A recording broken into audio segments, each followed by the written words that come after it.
Hello साथीहरु, सेवा अनि त्यसका साथै ह्यापी साकेला उभौली पर्व है साथीहरु। राईहरुको चाहिँ हेरेर चाहिँ लाइक एन्ड सब्स्क्राइब गरिदिनु होला साथीहरु। सब्स्क्राइब लेभल चाहिँ अब कम छ, भर्खर नयाँ हो नि त साथीहरु। हेरेर साथ दिनु होला, साथमा चाहिँ सब्स्क्राइब गर्न नभुल्दिनु होला साथी। पूजाको मासु भात खाएर म चाहिँ तयार भए साथीहरु। दिदीहरु तयार हुँदैछ। यता यत्रो बडा पेट देख्नु, यत्रो बडा पेट पेटै देख्दो रहेछ देखेर रेडी हुँदैछ। म चाहिँ गाइजहरु कसो गर्दिनु अरे, ए समात्नु मात्र हो, समात्नु मात्र हैन मुन्जा बनाउनु पर्यो भनेको त। ए कहिले नलागेको मान्छेले कहाँको मुजा बनाउन आउनु, त्यही भएर यस्तो गर्दैछु। यो चाहिँ के अरे मुजा बनाउनै लगाइहाल्नु नि एकैचोटि रेडिमेड के फिक्स मुजा। फिक्स मुजा म भोलि पर्सि मेसिन ल्याएर बनाइदिन्छु।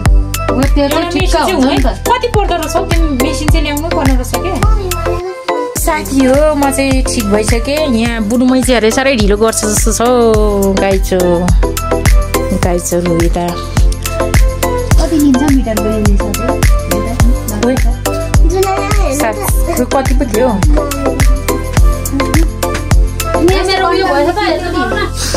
मम्मी? रुमाइलीको छिटो बनाइदिउँ त। दिदीको पुरानो घरमा यो राईहरुको पिण्डो, यो प्राय सबैको घरमा हुन्छ साथीहरु। पूजामा पनि त्यसै छोड न, पूजामा पनि चाहिन्छ प्रसाद चाहिँ स्पेशली चाड छ यहाँ चाहिँ। जिजाहरुले पूजा गरेर यसमा चाडले चाहिँ खाइसक्नुपर्छ पूजा गर्ने साथीहरु। कल्चरमा चाहिँ यो चाहिँ चाहिन्छ।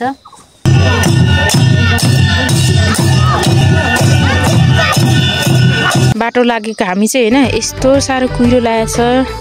पुरानो घर जाँदैछौँ।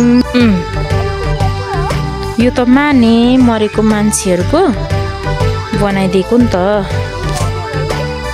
नि गर्दैन। यसमा त ढोक्नुपर्छ नि त, खोइ त ढोक्दिएको।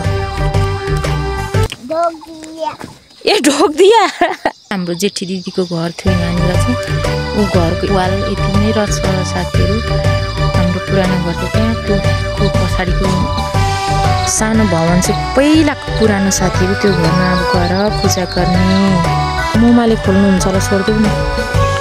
यस्तो भएछ मकैबारी, बर्खा लागेछ धेरै पछाडि आइयो। यहाँ चाहिँ मकैबारी यस्तो हरियो भएछ, त्यहाँ आल्चाको बोट छ।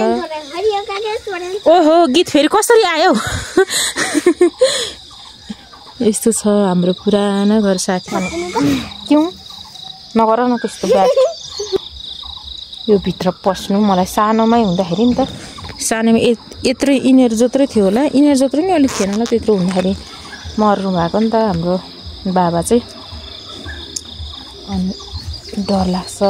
अनि आज चाहिँ साकेलाको दिन, बत्ती बाल्नको लागि आएको हामी चाहिँ यहाँनिर धुपबाती भनौँ न। अब चाहिँ चाबी खोल्यो साथीहरु। यस्तो छ हाम्रो 3 चुला चाहिँ यहाँ छ साथीहरु। राईको 3 चुला चाहिन्छ नि त। बाबुआमा हामी नजन्मिकन को घर हैन साथीहरु। बाबु मर्दाखेरि चाहिँ यहाँ राखेको थियो, अहिले त्यो झलझल्दी याद आउँछ मलाई। एक्लै आउँछ साथी हो, डर लाग्छ गाइजहरु। म त यहाँ त पहिला त यस्तो आगो फुक्नुहरु पनि डराउँथे। यस्तो सानो हुँदैन त, अब 20-22 कति वर्ष भइसक्यो बाबु मरेको चाहिँ हाम्रो। यहाँनिर तेर्से सुताको न, त्यही भएर मलाई डर लाग्छ क्या गाइजहरु। हेलो साथीहरु, आन्टी चाहिँ के गर्नु हुँदैछ भने सोर्दै हुनुहुन्छ, घर बढाल्दै हुनुहुन्छ। यति धुलो छ साथीहरु। यति धुलो निक्लेको छ कि लु साथीहरु। 3 चुलोमा चाहिँ अब आगो बाले मैले चाहिँ। हाम्रो 3 चुलो यो 2-3 वटा पुरानो घरमा साथीहरु। पूर्णिमाको दिन हाम्रो ह्यापी साकेला। यहाँ अब धुप बाल्नेवाला छौँ। कहाँ छ धुपमा पर्छ आगो बाल्ने साथीहरु। खोइ ल्याउ त म सोर्छु। म चाहिँ साथीहरु यहाँ कुखुराले भनेर ग्राबिल गर्दैछु, मिस्त्री हुँदैछु ल साथीहरु। ज्यादा मुख अनुहारै नधुएको छु साथीहरु। अलिक टाढा गर्नु हातमा चाहिँ ब्लड पनि अलिकति आयो साथी। यसरी लाइम है हामीले सोलिङ गर्दिमै, अर्ग्यानिक सोलिङ। यसरी ढुङ्गा उसारेर यस्तो गर्यौं साथीहरु। अब भित्र हात सफा गरेर हामी चाहिँ भित्र त्यहाँ धुप बाल्नेवालामा छौँ गाइजहरू। म चाहिँ हात धुन्छु पहिला साथीहरू।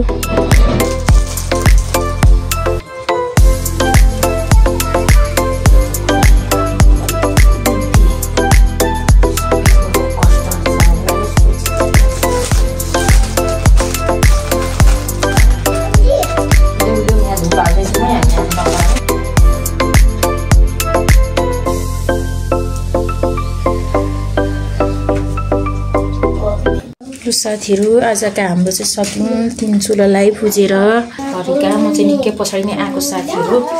धुप पनि बाल्यौँ। अब छैन नि त धुप साथीहरू। सर्टकट बाटो आएको। ओ माई गड, म त यहाँ उँधो हेर्दा त डर लागेर यस्तो उकालो सर्टकट बाटो गइदिउँ न त भनेर हिँडेको त गाइजहरू।